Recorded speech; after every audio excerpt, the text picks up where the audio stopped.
మసాలా కోసం మనం కొంచెం ఎండు కొబ్బరి ఎంచుకున్నాను.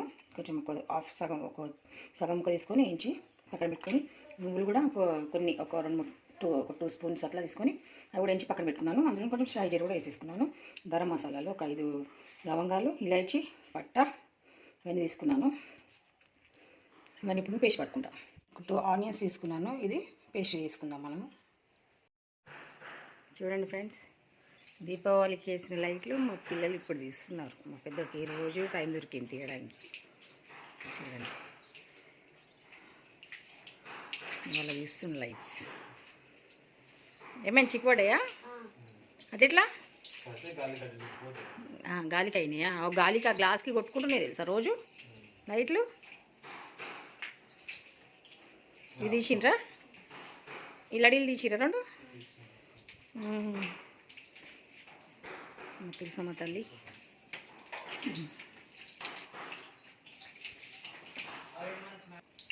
మా ఓమ చెట్టు మీకు చూపిస్తానండి. ఓమ చెట్టు అసలు ఏంది, ఇది హైబ్రిడా ఏమంటారు దీన్ని? ఇంత పెద్ద పెద్ద ఆకులు అసలు చూడండి ఎంత గ్రీనిష్గా ఉన్నాయి. లైట్ ఇట్లా ఏమంటారు, లేతగా ఉన్నాయి. పెద్దగా వస్తున్నాయి ఆకులు. చూడండి ఇంత గుబురుమంటూ పెరుగుతుంది చెట్టు. ఒకవేళ ఇట్లా మొక్క తెగిపోయినా ఇట్లా పెట్టినా కూడా ఇలా వచ్చేస్తున్నాయి. పైన కూడా ఉన్నది బకెట్లో వేసినాం అప్పుడు మా పాత ఇంట్లో ఉన్నప్పుడు. ఎంత పెద్ద చెట్టు అసలు, ఎంత ఇట్లా వచ్చేసింది. కొంచెం వాడిపోయిన టైం దానికి వాటర్ పోసేసరికి మంచిగా అవుతుంది. తులసమ్మ చెట్టు పడిపోయింది. అండ్ మా మనీ ప్లాంట్ ఈ మధ్యన పెట్టాము. చూడండి, మాకు ఆ రోజు బజ్జీలు చేసినాయి కదా, ఈ చెట్టుదే చాలా వచ్చేస్తుంది మంచిగా చెట్టు. మరి ఏ కొమ్మ ఇరిగిపోయిందా ఎట్లా? అయ్యో చూడండి, కాడలు చాలా లేతగా ఉన్నాయి. మళ్ళీ ఈ చెట్టు ఇట్లా పెట్టేసినా కూడా నాటుకుంటుంది. అది ఇలా పెట్టేద్దాం మనం.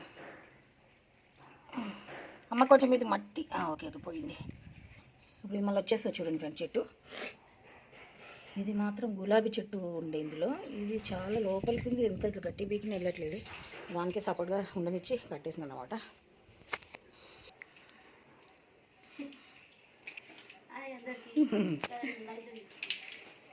దీపావళికి వేసిన లైట్లు ఇప్పుడు తీస్తున్నారు. నూనె మంచి వేడైందండి. దొండకాయలు చూడండి తీసుకొని మంచి కడిగి ఇలా కట్ చేసుకుంటే మనం ఆయిల్ ఫస్ట్ ఫ్రై చేసుకొని పెట్టుకుంటాం కదా, మంచిగా ఎగుతాయి అన్నమాట లోపల వరకు. మసాలా దొండకాయ చేస్తున్నాను.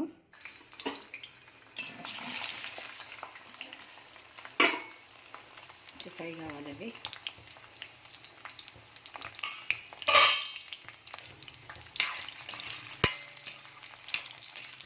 సో ఫ్రెండ్స్, ఫ్రై అయితే అవుతున్నాయి.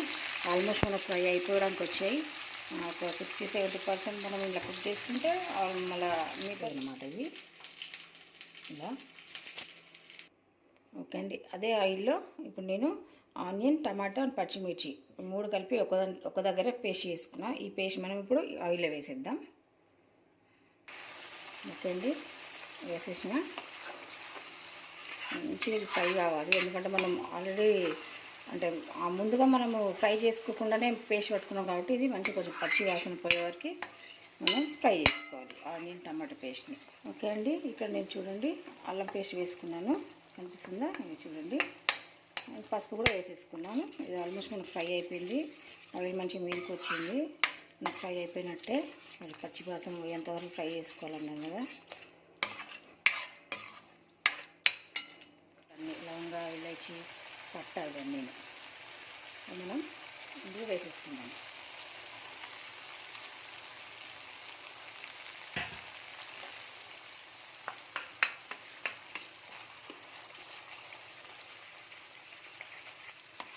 ఇది కూడా మంచిగా ఫ్రై అవ్వాలి. ఇప్పుడు ఇందులో ఉప్పు, కారం, ధనియా పౌడర్, కొంచెం లైట్గా గరం మసాలా వేసేసుకున్నానండి. బాగా కలిపేసుకుందాం. చూద్దాము. చూడండి కొంచెం పైకి వచ్చిన ఇందులో వాటర్ వేసేసుకొని ఒక బాయిల్ వచ్చేంత వరకు కొన్ని గ్రేవీ మనకి ఎంత గ్రేవీ అవసరమో అంత చూసుకొని వాటర్ వేసుకుంటే సరిపోతుంది. ఒక గ్లాస్ పోసేసుకున్న వాటరు థిక్ కావాలా లేకపోతే కొంచెం లూజ్ కావాలి గ్రేవీ, అది చూసుకొని మనం వాటర్ పోసుకోవాలి. మనము ముందుగానే ఆయిల్లో ఫ్రై చేసి పెట్టుకుని ఇది వేసేసుకుందాం. గ్రేవీ కూడా కుక్ అవుతుంది, దాంతోపాటు ఇవి కూడా కుక్ అయిపోతుంది అన్నమాట. లిడ్ పెట్టేసుకుందాం. ఒక 5 minutes అయ్యాక మళ్ళీ చూద్దాం. ఇది వంట అయిపోయింది. ఓకే, మన కర్రీ రెడీ అయిపోయింది. కొత్తిమీర వేసుకొని మన కర్రీ దింపేసుకోవడమే ఆలస్యం. తినేవాళ్ళు కూడా రెడీ అయిపోయారు తినడానికి. అదే అనుకున్నా అప్పటి వస్తలేరు కదా, నేను ఇప్పుడు సదిన చేస్తున్నాం వంట. లేకపోతే ఎక్కువ అయిపోవాల్సింది. 3:30 అయింది. ఇవాళ లేట్ టిఫిన్, లేట్ లేవడాలు, లేట్ టిఫిన్ అండ్ వంట కూడా లేటే. చూడండి, సూపర్ సూపర్ ఎమ్మి దొండకాయ మసాలా. మన కర్రీ అయితే ఆల్మోస్ట్ రెడీ అయిపోయింది. చూసారా ఎంత సూపర్గా వచ్చింది. రెడీ అయిపోయింది కర్రీ. రైస్ కూడా అవుతుంది చూడండి. ఓకే, స్టవ్ ఆఫ్ చేసేసుకుందాం.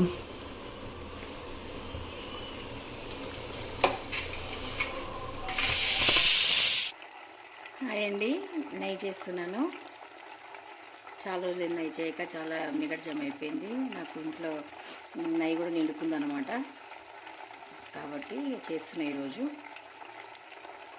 హోమ్ మేడ్ ఘీ. ఓకే ఫ్రెండ్స్, ఈవినింగ్ టీ అవుతుంది. టీ అయితే పెట్టేసిన. నేను చూడండి ఇటు ఆయిల్కి పెట్టేసుకున్నా. చెప్పినా కదా ఈవినింగ్ స్నాక్ మురుకులు చేస్తా, కొన్నే చేస్తా పిల్లలకి. ఓకే, ఇక్కడ ఆయిల్ వేడి అవుతుంది, కొని వేసుకోవచ్చు.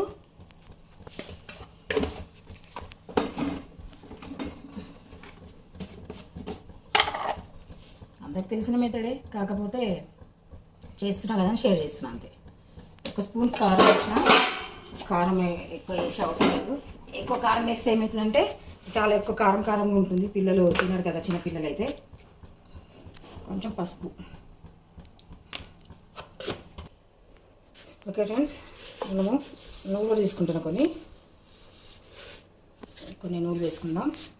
అందాకనే వేస్తున్నా, అంత ఇంత కాదు. మనం తినేదాన్ని బట్టి వేసుకోవాలి ఏదైనా సరే.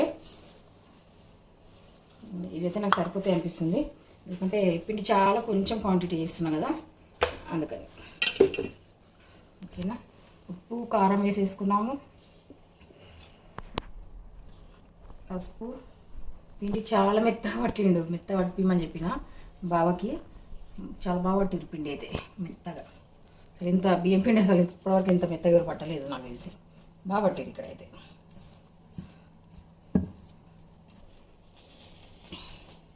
కొంచెం ఓమ వేస్తున్నా.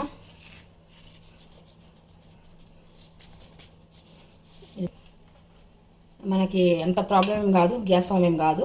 మనము శనగపిండి అవన్నీ వేస్తే కొంచెం ప్రాబ్లం ఉంటుంది మురుకులు తినాలంటే.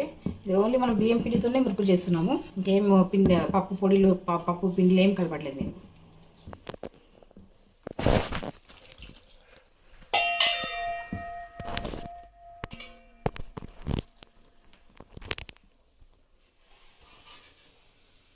అయితే ఫస్ట్ మేము ఇట్లా బాల్ లాగా వేసి దేవుడు అంటే అగ్నిదేవుడికి ఇక్కడ ఇట్లా ఇస్తామన్నమాట.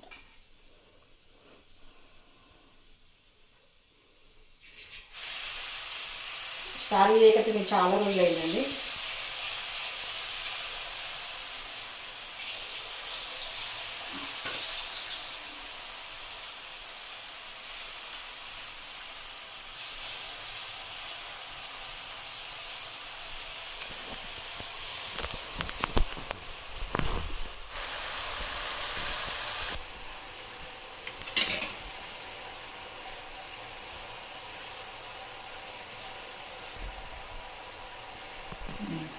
ఇట్లనే బయట కొట్టేటి.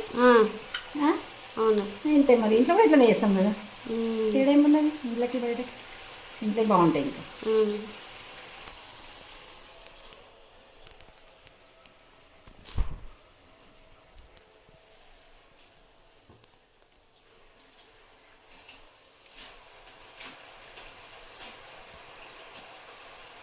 చాలా బాగా వస్తాయండి. బియ్యం పిండి వేస్తున్నాం కదా, క్రిస్పీగా టేస్టీగా ఉంటాయి. మనం ఇంకా ఏం పిండిలు, శనగపిండి అంటే గ్యాస్ ట్రబుల్ అవన్నీ ప్రాబ్లం ఉంటాయి కదా.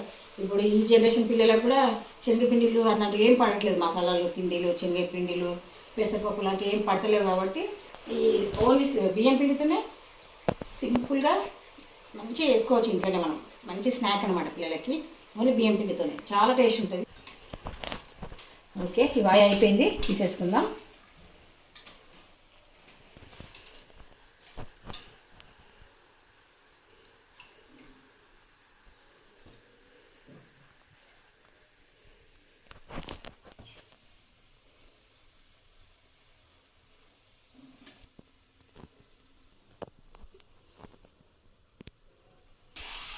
ఇలా అంటే చేస్తుంది.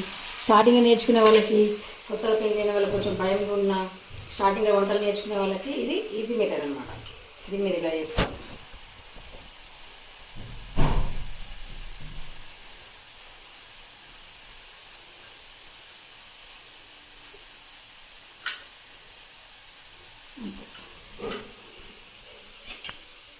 చూడండి ఇలా వచ్చింది, ఇలా వేసేసుకున్నాం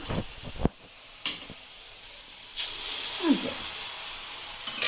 చూడండి పడిపోయినా కూడా విడిపోయింది, అది బాగా వచ్చింది. ఆయిల్ మంచిగా వేడైంది కదా, ఫాస్ట్గానే కాలుతుంది.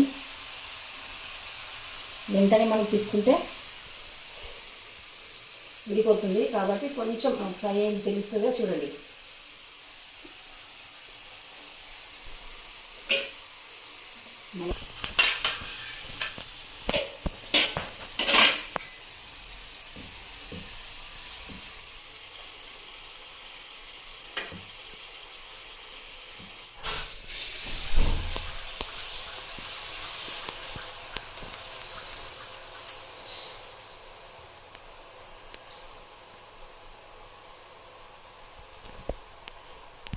మొత్తమే కంటిన్యూగా వేస్తే ఏమైందంటే ఆయిల్ అంతా పైకి వచ్చేస్తుంది. ఒక్కొక్కసారి చాలా హీట్ అవుతుంది కదా, ఇంకా ఎక్కువ హీట్ ఉన్నప్పుడు అసలు వేయకూడదు.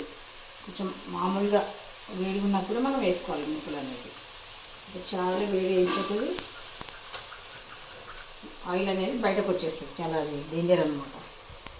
అసలు నాకు అయింది అనుభవం. అట్లా అయ్యే నా స్టవ్ ఖరాబ్ అయిపోయింది లాక్డౌన్ టైంలో. అప్పుడు ఈ స్టవ్ వచ్చిందనమాట నాకు. నా స్టవ్ పాడైపోయి తప్పనిసరిగా నేను స్టవ్ వండాల్సి వచ్చింది.